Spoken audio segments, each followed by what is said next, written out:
Yo, it's Matt here. Welcome to a new show called Editorial, in which I, Sam, or anyone else who we invite or find interesting can get on the soapbox and talk about whatever they like.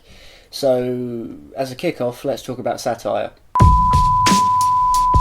Satire is a word that I feel is horrendously misused, particularly when it comes to material that receives backlash on the internet. Just so we're getting our definition straight, satire is often defined as the use of humour, irony, exaggeration or ridicule to expose and criticise people's stupidity or vices, particularly in the context of contemporary politics and other topical issues. Note the use of that word criticise, which is more or less what satire can be boiled down to. Satire is criticism, except it involves you taking on the voice of the thing that you're criticising and making fun of the internal trappings. A good famous example is Paul Verhoeven's 1997 film Starship Troopers, which was an adaptation of Robert A. Heinlein's 1959 book of the same name. The main difference is that Heinlein's Starship Troopers absolutely is a full endorsement of right-wing militaristic fascism, whereas Verhoeven's film mocks such values whilst being under the guise of a straight adaptation. Film critics at the time thought Verhoeven's movie was as much an endorsement of fascism as the book itself, but what separates the two is a thing called Poes Law. Without a blatant display of humour, it is utterly impossible to parody extremism in such a way that someone won't mistake it for the genuine article. That's the key difference between the book and the movie,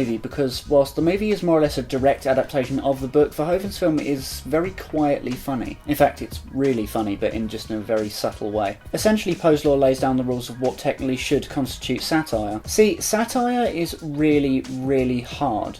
Like, probably harder to write than regular comedy. Because it involves adopting the voice of the thing that you're criticising, failing at satire doesn't just mean something isn't funny, it means potentially spreading harmful ideas amongst the public that the public won't recognise as a joke. So why are we even going into this? Well, because at the moment satire is being used as a response to justify a badly conceived work with the hopes of quelling criticism. Specifically, I'm referring to the idea of the revisionist narrative that satire allows itself to have. Whenever these backlashes occur, they usually go through an accusative phase, which is the part where they make it your fault for not getting their joke. But it almost never lands in a position where the creator takes responsibility for not making the joke underlying the thing clear enough. There are some that say that creators shouldn't have to take responsibility for their audience's response, and others who say that creators should be more responsible for what they put out, which in of itself is a whole other debate for another time. What I will say though is that I think that creators should at least not be ignorant to the audience to who their content may or may not be for. Because at the end of the day, satire doesn't mean an excuse for you to use to get out of dodge when something goes wrong. Satire means that you try harder because of what's at stake when you fail. So thanks for listening, and I'll see you another time.